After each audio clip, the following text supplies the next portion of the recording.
इतनी जल्दी बेटे की शादी करवाने का मेरा मन नहीं था, लेकिन बेटा जिद नहीं छोड़ रहा था। बार बार कहता था मेरी शादी करवा दो। उसे शादी का बहुत ज़्यादा शौक था, लेकिन ये शौक तो उम्र के साथ होता है, इसीलिए अभी इतनी उम्र हो गई थी, फिर भी यह बार बार यही कहता था। मजबूरी में आकर उसकी शादी तो करवा दी। घर में एक दिन भी सुकून नहीं देखा था। उसकी पत्नी मुझे कुछ अजीब सी लगती थी। फिर सोचा कि आजकल की लड़कियां ही ऐसी हैं, बस घर में रहे, घर के काम भले ही ना करें। मैं नौकरानी रख लूँगी, लेकिन मेरे बेटे को खुश रखना था। पर वो मेरे बेटे को खुश क्या रखती?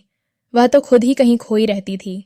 रोज़ सुबह उसे अस्पताल ले जाने की ज़रूरत पड़ती थी, और जब डॉक्टर के पास ले जाते थे तो डॉक्टर उल्टी सीधी बातें करता था, जिनको सुन के मैं शर्म से पानी पानी हो जाती थी। फिर एक दिन डॉक्टर ने मुझे असल बात बता दी। सुन के तो मैं बहुत ज़्यादा हैरान रह गई। उसने कहा कि आपके बेटे की पत्नी कह रही है, क्या आपके बेटे का छोटा... मेरा नाम सीमा है। मेरा एक ही बेटा था, जिसकी उम्र अभी पूरे 18 साल भी नहीं थी। हमारे परिवार में यह सबसे छोटा था, और परिवार के बाकी सारे बच्चों की शादियां हो चुकी थीं। आज भी हम शादी से ही वापस आए थे, जब यह मुझे कहने लगा कि माँ मेरी शादी कब करवाएंगी? मैंने तो मैट्रिक भी कर लिया है। मैंने कहा, मैट्रिक कर लिया तो क्या आगे पढ़ाई नहीं करोगे? तो उसने कहा कि इतना बड़ा कारोबार है, भला आगे पढ़ने की क्या ज़रूरत है? बात तो उसकी बिल्कुल ठीक थी। पढ़ाई में उसने वक्त ही बर्बाद करना था, क्योंकि संभालना उसने अपना कारोबार ही था, और यह भी ऑफिस भी जाया करता था। उसको सारे काम की समझ थी, लेकिन शादी वाली बात पर तो मैं मुस्कुरा ही दी।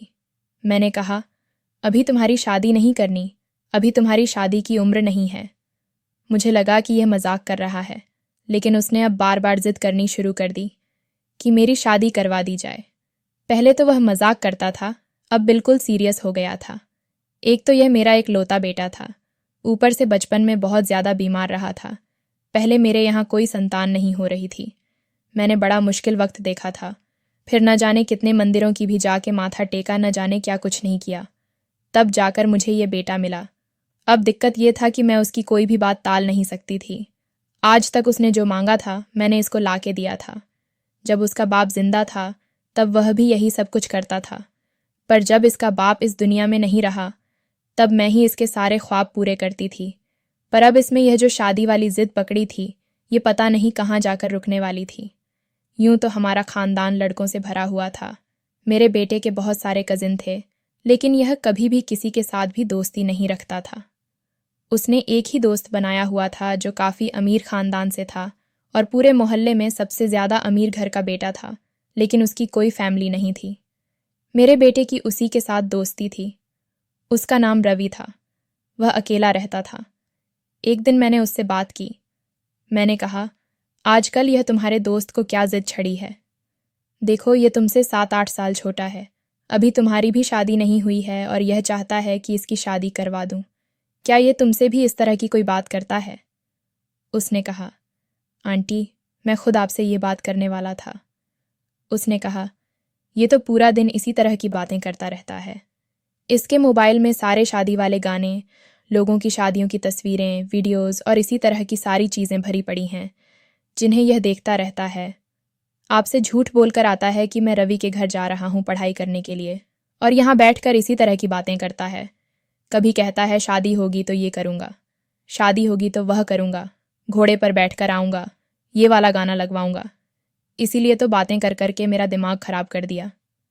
मैं खुद सोच रहा था कि वक्त निकल के आपसे इसके बारे में बात करूं।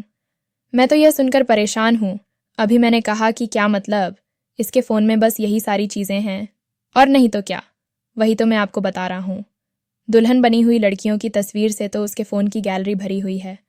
मुझे तो लगता था कि आप इस पर नज़र रखती होंगी। मैं तो हैरान ही रह गई। फिर उसने मुझे एक बात बताई, जिसके बाद मैं बहुत ज़्यादा फ़िक्रमंद भी हो गई। उसने कहा कि ये कह रहा था कि मैं अपनी माँ को इस साल शादी करवाने के लिए मनाऊंगा। अगर उन्होंने मेरी बात नहीं मानी, तो फिर मैं कोई और तरीका अपना लूँगा।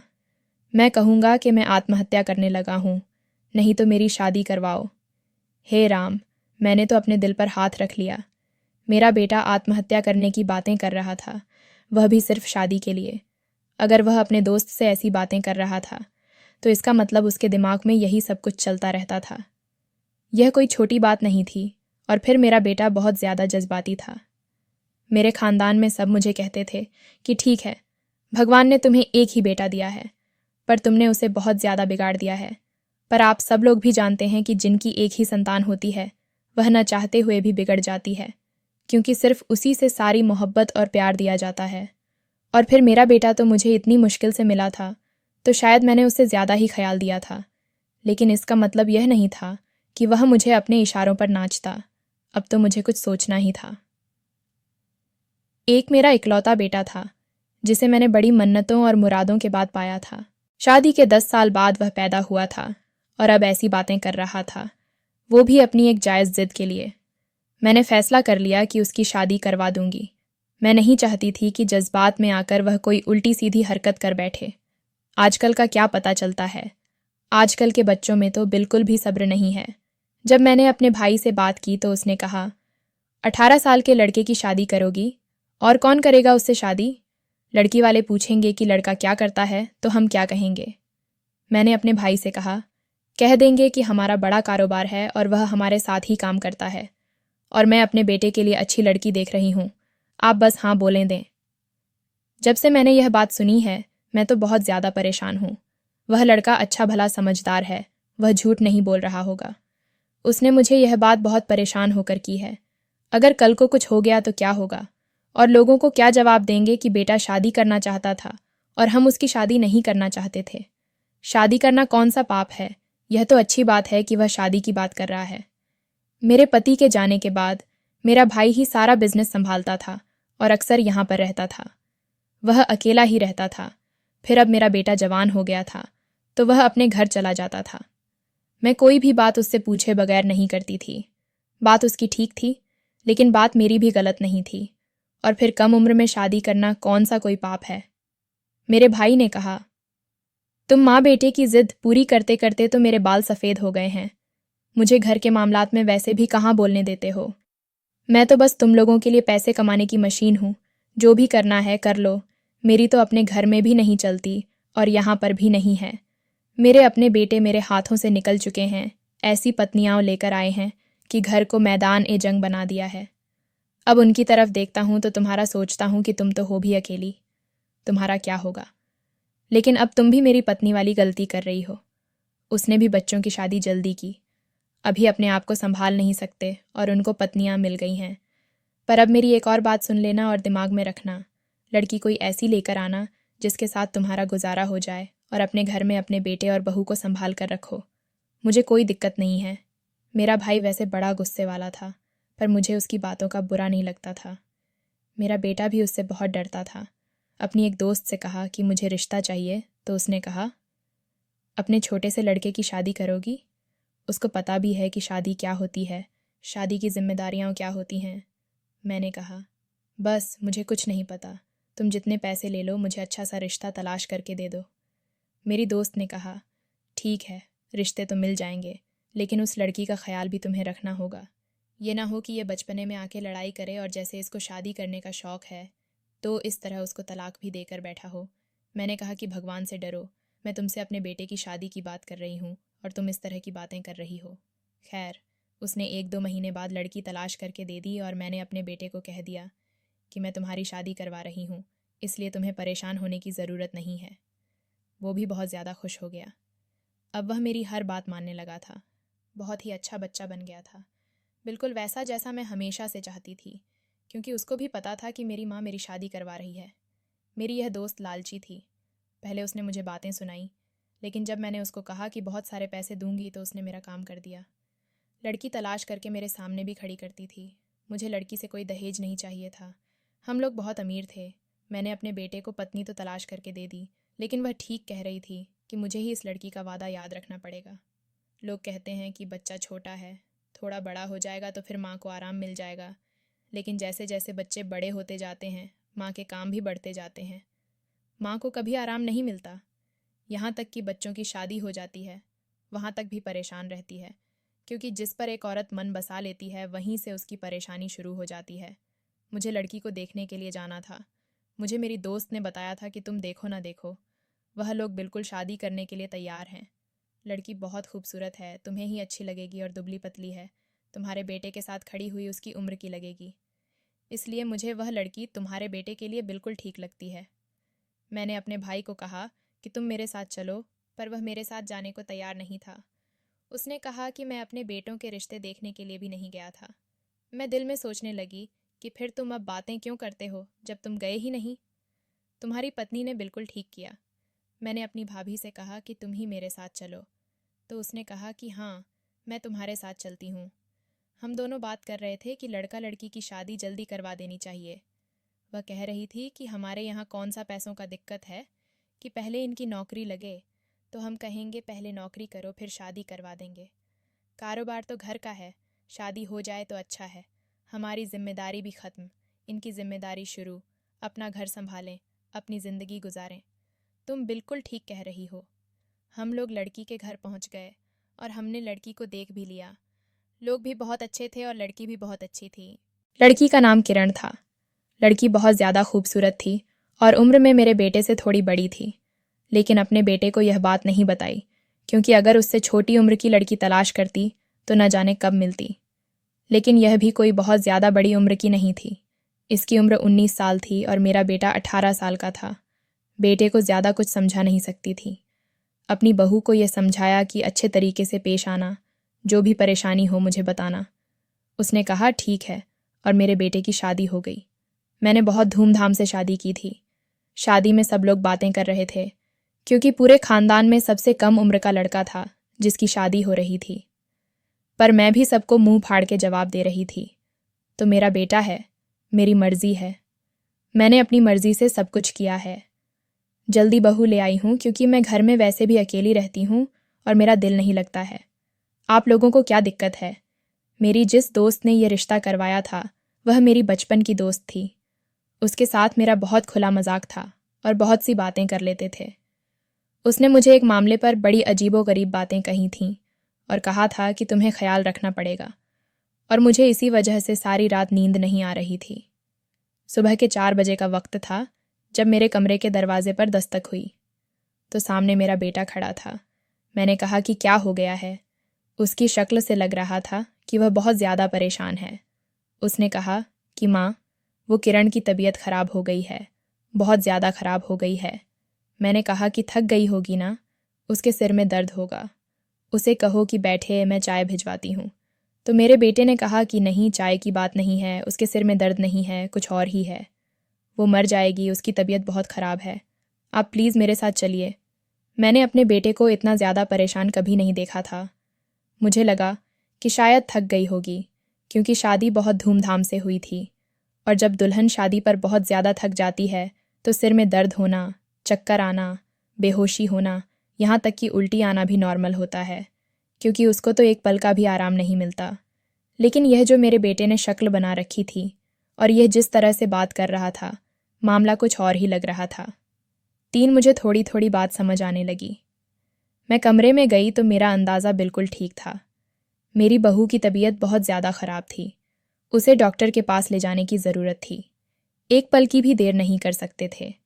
मैंने अपने भाई से कहा कि गाड़ी निकाले और अपनी बहू को डॉक्टर के पास ले गई। डॉक्टर ने उसे चेक किया और कहा कि अभी उसकी हालत ठीक है। उसके बाद मैं लेडी डॉक्टर के सामने बैठी थी। मेरा बेटा बाहर था, मेरा भाई भी बाहर था। लेडी डॉक्टर ने कहा कि आजकल के मर्दों का तो कोई हल नहीं है। आपने अपने बेटे को कुछ समझाया नहीं था, और आपका बेटा देखकर तो मुझे ऐसे लगा जैसे यह आपका छोटा बेटा है और इस लड़की का पति कोई और है। लेकिन आप कह रही हैं तो यही उसका पति है।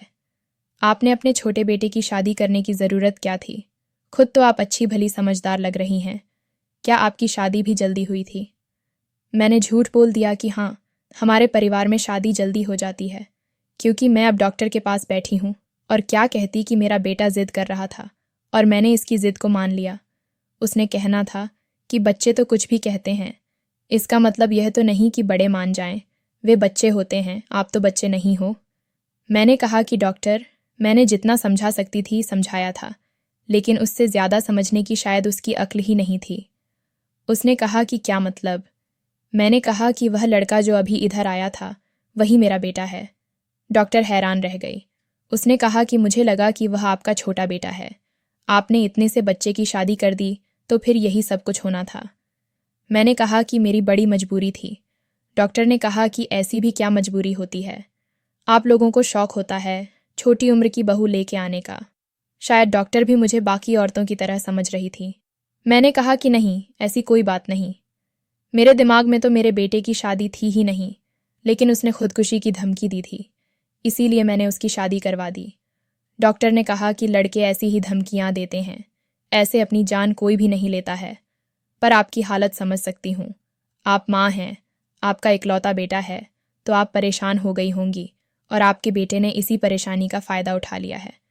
लेकिन अब जो हो गया सो हो गया, अब अपनी बहू का बहुत ज़्यादा ख्याल रखिएगा। मैंने कहा कि ठीक है, मैं बहुत ज़्यादा ख्याल रखूंगी। डॉक्टर ने कोई दवाई वगैरह लिख के दे दी और उसने कहा कि दोबारा आने की ज़रूरत नहीं होगी, सब कुछ ठीक हो जाएगा, फिर कभी ले आइएगा ताकि देख सकूं। बहू को देखा तो उसकी तबीयत कैसी है, वह भी कुछ बोल नहीं रही थी, शायद शर्मा रही होगी, इसलिए मैंने ज़्यादा सवाल नहीं किए। रिसेप्शन भी 3 से 4 दिन आगे कर दिया। 1 घंटा तो सुकून से गुजर गया। अपने भाई से कहा कि आप उसको समझाया करें, आप उससे ज़्यादा बेहतर तरीके से बात कर सकते हैं, क्योंकि वह आपके बेटे जैसा है, आपके लिए यह सब आसान है। मेरे भाई की बस यही एक हरकत थी कि उसे घर के मामले में बोलने का कोई शौक नहीं था। वह कहता था कि मुझे घर के मामले में बोलने नहीं देते हैं, लेकिन दरअसल वह खुद भी कोई दिलचस्पी नहीं लेता था। उसने कहा कि अब यह दिन आ गए हैं कि बेटे जैसे भांजे से इस तरह की बातें करूं। तुमने उसकी शादी की है, तुम यह मामला संभालो। मैंने पहले कहा था कि कोई परेशानी बनेगा तो मैं जिम्मेदार नहीं हूं। मैंने अपने भाई को समझाया कि यह क्या बात है, आप बड़े हैं, वह बेटा है आपका। लेकिन उन्होंने मेरी बात नहीं मानी। मुझे तो लग रहा था कि इससे अच्छा है कि मैं अपने बेटे को खुद ही समझाऊं, तो वह मेरी बात तो मान लेगा। मेरे भाई ने तो मेरे बेटे से भी ज़्यादा बचकाना किस्म का रवैया पेश किया हुआ था, इसीलिए मैंने उनको दोबारा कोई बात नहीं की। 1 हफ्ता गुजर गया जब एक दिन बहुत ही सुबह सुबह मैंने देखा कि मेरा बेटा और बहू दोनों घर से बाहर निकल रहे थे और मेरी बहू ने मुंह छुपाया हुआ था। मैंने कहा कि कहाँ जा रहे हो और ये मुंह क्यों छुपा कर जा रही हो? तो मेरे बेटे ने कहा कि कहती है कि मुझे कोई और देखे मुझे अच्छा नहीं लगता। मैंने कहा कि यह इसने कहाँ से सीखा है, हमारे परिवार में तो ऐसी कोई रोक टोक नहीं है। मैंने कहा कि यह दुपट्टा तुम्हें किसने कहा? तो कहने लगी कि आपके बेटे ने कहा। मैंने कहा चलो अच्छी बात है, पर्दा करना तो अच्छी बात होती है, पर इतनी सुबह कहाँ जा रहे हो? वह खामोश हो गई। मैंने अपनी बहू से सवाल किया था, जबकि मेरे बेटे ने जवाब दिया। उसने कहा कि माँ, हम सुबह की वॉक करने जा रहे हैं, वॉक सेहत के लिए अच्छी होती है। मैंने कहा कि तुम लोग कौन सा अभी बूढ़े हो गए हो, इस उम्र में तो जितना मर्जी खा लो, इंसान मोटा भी नहीं होता। मेरे बेटे का कहना था कि इस तरह की आदत अभी बनाएंगे तो आगे चल के भी तो आदत बनेगी ना, इसीलिए हम लोग वॉक करने जा रहे हैं। मैंने कहा कि ठीक है, मैं इन दोनों पर ज़्यादा पाबंदी नहीं लगाना चाहती थी, लेकिन वॉक से तो बंदा 1 घंटे बाद या आधे घंटे बाद वापस आ जाता है। ये लोग तो दोपहर को वापस आए थे। मैंने अपनी बहू से पूछा कि इतनी देर लगा दी, तो उसने कहा कि भीड़ बहुत था। जबकि मेरे बेटे ने उसे अजीब नज़रों से देखा तो वह खामोश हो गई। मैंने कहा कि कैसा भीड़? मेरे बेटे ने कहा कि पार्क में बहुत भीड़ था, हम लोग भी बैठना चाहते थे, जगह नहीं मिल रही थी, तो बस इधर उधर फिरते रहे और इसी तरह काफ़ी वक्त लग गया। मैं हैरान रह गई कि इतना खूबसूरत तो यहाँ करीब का वह पार्क नहीं था जिसमें जाकर इंसान खो ही जाए और इतने सारे घंटे लगाए। लेकिन बेचारे की अभी शादी हुई थी, शायद बातों बातों में वक्त निकल गया होगा, और अब वह रोज़ सुबह वॉक करने के लिए जाया करते थे और मेरी बहू अपने साथ अपना हैंडबैग ले जाती थी, जबकि उसे वॉक पर जाने के लिए हैंडबैग ले जाने की क्या ज़रूरत थी। लेकिन मेरी बहू की तबीयत रोज़ बरोज़ ख़राब रहती थी, वह डरी सहमी रहती थी, समझ नहीं आता था कि क्या हो रहा है। मैंने तो उसे कहा था कि कोई भी दिक्कत हो तो सबसे पहले मुझे बताना है, लेकिन वह मुझे कुछ भी नहीं बताती थी। वह वैसे ही पत्नी बन गई थी कि हर मामले में वह बस अपने पति से ही बात करती थी। मैंने उसे कहा था कि घर में मैं बड़ी हूँ, मुझसे बात करें। मैं समझदार थी, मेरी बेटे को हर मामले में इस तरह से शामिल कर रही थी जैसे वह बड़ा कोई समझदार था। अभी तक तो वह बिल्कुल ही एक नॉन सीरियस किस्म का लड़का था, फिर ऐसे आदमी के साथ अपनी हर बात कैसे बांट सकती थी? मैं बड़ी थी, उसे मुझसे बात करनी चाहिए थी। कभी कभी उनके कमरे से लड़ाई झगड़े की आवाज़ आती थी, वह तब भी नहीं बताती थी। मैंने उससे पूछा कि सब कुछ ठीक है, तो उसने कहा, जी ठीक है, सब कुछ बिल्कुल ठीक है, आपका बेटा बहुत अच्छा है, मेरा बहुत ख्याल रखता है। मेरा बेटा भी कुछ परेशान रहता था। एक दिन रवि घर पे आया तो मैंने उससे पूछा कि क्या मेरे बेटे ने तुमसे कोई बात की है। मैंने रवि को भी अपना बेटा बनाया हुआ था, क्योंकि उसकी माँ इस दुनिया में नहीं थी और मेरी उसके माँ के साथ दोस्ती थी।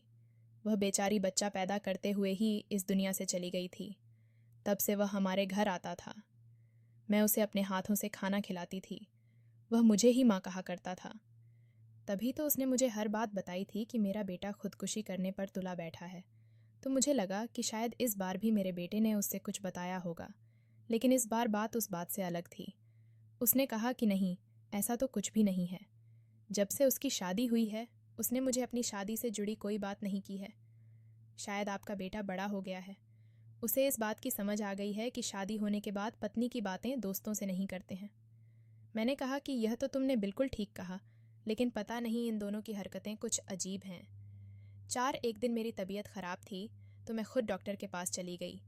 उसी डॉक्टर के पास गई जिसके पास पहले अपनी बहू को ले गई थी। मैंने अपना चेकअप करवाया। मुझे थोड़ा बहुत दिक्कत था, मेरी हड्डी में दर्द था, जो कि अब इस उम्र में आम होता है। लेकिन मुझे उस डॉक्टर ने एक बात बताई। उसने कहा कि मैंने आपको कहा था कि आप इस लड़की का ख्याल रखें, लेकिन लगता है कि आपने मेरी बात पर ध्यान नहीं दी। मैंने कहा कि मैंने तो बहुत ज़्यादा ख्याल रखा है और उसके बाद से वह बीमार भी नहीं हुई है।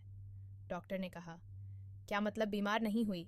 रोज़ मेरे पास आती है और उसकी उसी दिन वाली हालत होती है। मैं हैरान रह गई, क्योंकि मुझे तो ऐसी कोई बात पता नहीं थी। मैंने कहा कि मुझे तो यह कहा जाता है कि हम वॉक पर जा रहे हैं। डॉक्टर ने कहा, वॉक? अगर यही हालात रहे तो वह अपने बिस्तर से उठने के काबिल नहीं रहेगी। मैंने कहा कि वह आपके साथ क्या बात करती है? उसने कहा, कोई बात नहीं करती, इतनी ज़्यादा डरी हुई होती है, बस चुपचाप बैठ जाती है। मैं उसका इलाज कर देती हूँ, दवाई दे देती हूँ, पर उसने यह ज़रूर कहा है कि मेरी यह बात किसी को भी न बताएं। अगर आप आईं तो आपको भी न बताऊं। लेकिन मुझे पता है कि वह उम्र में कम है। आप समझदार हैं, इसलिए मैं आपको बता रही हूँ। मैंने अपना सिर पकड़ लिया कि बेटे की शादी क्या की, मुसीबत ही मोल ले ली। और ये दोनों मियाँ बीवी मिलकर न जाने कौन सी बात छुपा रहे थे। इनको किसी बात का पता ही नहीं था। ये तो दोनों ही अकल के पूरे थे और न जाने किस तरह की हरकतों में पड़े हुए थे। मुझे समझ नहीं आता कि इनसे क्या बात करूं, इनको कैसे समझाऊं। और अगर इस मामले में लड़की के माँ बाप को शामिल करती तो वे कहते कि हमने आपको अपनी बेटी इसलिए दी थी। उन्होंने तो मुझे ही बातें सुनानी थीं और मेरे बेटे को ही कहना था कि आपका बेटा ही कम अकल है। कम अकल तो वह था, तभी तो इस तरह की हरकतें कर रहा था। और अब मैं ये सब कुछ कैसे समझाती? मेरे भाई के हालात तो पहले ही सबके सामने थे। वह तो किसी मामले में बोलता ही नहीं था। एक दिन मेरा बेटा घर पर नहीं था, मेरी बहू कमरे में बैठी थी। मैंने कहा कि तबीयत खराब है। उसने कहा कि नहीं, आराम कर रही थी।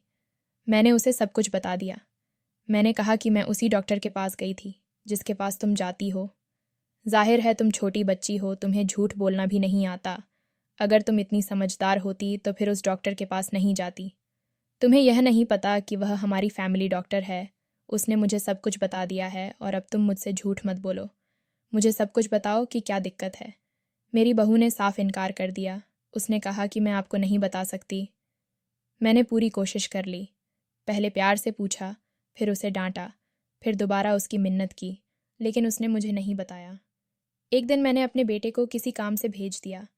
दरअसल हमारी काफ़ी सारी फैक्ट्रियाँ थीं, इसलिए आना जाना लगा रहता था। मैंने उसको भेज दिया और वहाँ पर देर हो गई, इसलिए वह रात को वहाँ पर ही रह गया। सुबह जब मेरी बहू की तबीयत ख़राब हुई तो मैंने डॉक्टर को घर पर बुला लिया, क्योंकि मुझे उससे कुछ बहुत ही ज़्यादा अजीब बात करनी थी। और उसने भी मेरी बात को समझा। उसने मेरा साथ देने का वादा किया और जो भी उसको ज़रूरी काम था उसने कर लिया। उसने कहा कि जो मुझे चाहिए था वह मैंने वो सैंपल ले लिए हैं। अब हमें कुछ टेस्ट्स करवाने होंगे, उसके बाद पता चलेगा कि असल कहानी क्या है। जब रिपोर्ट सामने आई तो मेरे कदम तले से ज़मीन निकल गई। रिपोर्ट के मुताबिक मेरी बहू की ज़िंदगी में जो शख्स था वह मेरा बेटा था ही नहीं। उसका मतलब कि उसके साथ जो कुछ भी हो रहा था वह मेरे बेटे की वजह से नहीं हो रहा था। यह लड़की कर क्या रही थी? लेकिन अगर मेरे बेटे की वजह से यह सब कुछ नहीं हो रहा था तो फिर वह उसका साथ क्यों दे रहा था? वह क्यों उसके साथ झूठ बोलता था और ख़ुद ही उसको रोज़ डॉक्टर के पास लेके जाया करता था? मैंने अपने बेटे को भी सब कुछ बता दिया, उसको अपनी कसम दी। उसने मेरे सामने बच्चों की तरह रोना शुरू कर दिया। उसने कहा, माँ, मुझे शादी नहीं करनी थी, ये शादी तो वाकई बहुत बड़ी मुसीबत है। मैंने कहा कि हुआ क्या है, मुझे बताओ। उसने कहा, मुझे शादी करने का शौक़ ज़रूर था, लेकिन यह सब कुछ रवि ने करवाया है। उसने आपसे झूठ बोला था, ऐसी कोई बात नहीं थी। उसने कहा था कि अगर तुम्हारे माँ बाप को शादी के लिए मना लूँ तो फिर तुम्हें मेरी एक बात माननी होगी। उसने न जाने आपसे क्या बात कही कि आप शादी के लिए मान गईं, और फिर मैंने उससे वादा किया था कि उसकी बात ज़रूर मानूंगा। लेकिन उसकी वह बात बहुत ज़्यादा अजीब थी। उसने साथ वाला घर किराए पर लिया है, जिनकी खिड़की से वह रात को हमारे कमरे में आ जाता है और मुझे उस कमरे से बाहर निकाल देता है। ये सब कुछ वही कर रहा है। मैं तो जैसे पत्थर की बन गई थी। मुझे ऐसा लग रहा था कि मेरा सारा वजूद बर्फ़ का बन गया है और मेरे हाथ पांव सर्दी से कांपने लगे थे। मेरे मासूम से बेटे को इस लड़के ने बेवकूफ़ बना लिया, और मेरी बहू को भी। जाहिर है कि उसके आगे पीछे कोई भी नहीं था, और इस अकेले लड़के को बेटी कौन देता। उसने अपनी बुरी नीयत को सरंजाम देने के लिए मेरे बेटे और मेरी बहू को इस्तेमाल किया, जबकि मैं उसे अपना बेटा समझती थी। अब मैंने यह बात अपने भाई को बताई और उसे कहा कि अब कुछ तो कर लो, तुम्हारे घर की इज्जत भी नीलाम हो गई है। मेरे भाई को गुस्सा आया और उसने बड़े ही तरीके से रवि को पकड़ लिया, और उसके बाद पुलिस को यह सब कुछ बता दिया और उस पर केस भी करवा दिया। मेरी बहू और बेटे की बेवकूफ़ी थी या हम लोगों की समझ से बाहर था, लेकिन नुकसान तो बहुत ज़्यादा हो गया था। किरण को समझाया कि यह बात अपने घर वालों को न बताए, और बेटे को भी समझाया कि अपनी पत्नी का ख्याल रखे और दिमाग से और कोई बात न निकाले। यह वक्त हमारे लिए बहुत मुश्किल था। रवि को हमने ज़्यादा से ज़्यादा सज़ा दिलवाने की कोशिश की, लेकिन हम इतना कामयाब नहीं हो सके। पर एक बुरे इंसान की बुरी नीयत से वाकिफ़ ज़रूर होंगे। कम से कम दोबारा उससे धोखा तो नहीं खाते। किरण का ख्याल रखा। अब तो उसे बहू कहने का दिल ही नहीं करता था। वह तो मेरी अपनी बेटी थी। अपने बेटे को भी समझाया, और वक्त के साथ साथ चीज़ें ठीक होने लगीं। आज भी हैरान होती हूँ कि जिसको अपना बेटा माना, बेटों की तरह मोहब्बत की, उसी ने हमारे घर पे हमला कर दिया। आजकल किसी पर भी भरोसा को नहीं किया जा सकता है, और अपनी ज़िंदगी में होने वाले इस हादसे से यह सबक सीखा है कि जब तक बच्चे समझदार नहीं हो जाएं, उनकी शादी न की जाए। बच्चों के अंदर तो अकल नहीं होती, लेकिन माँ बाप के अंदर तो होती है। तो माँ बाप की अकल का क्या फ़ायदा अगर वह बच्चों के आगे बेबस हो जाएं और उनकी बात मान लें। इस हादसे के बाद मेरे बेटे में अकल आ गई है। वह वक्त से पहले ही बड़ा हो गया है और अब सारी चीज़ों को समझने लगा है। पर जो भी हुआ, बहुत बुरा हुआ। मेरी बहू का हमारे ऊपर एहसान है कि उसने यह बात किसी को भी नहीं बताई और इस दिक्कत को, इस घर की परेशानी समझकर हल किया। दोस्तों, वीडियो कैसा लगा कमेंट करके ज़रूर बताएं। वीडियो को लाइक और चैनल को सब्सक्राइब ज़रूर करें।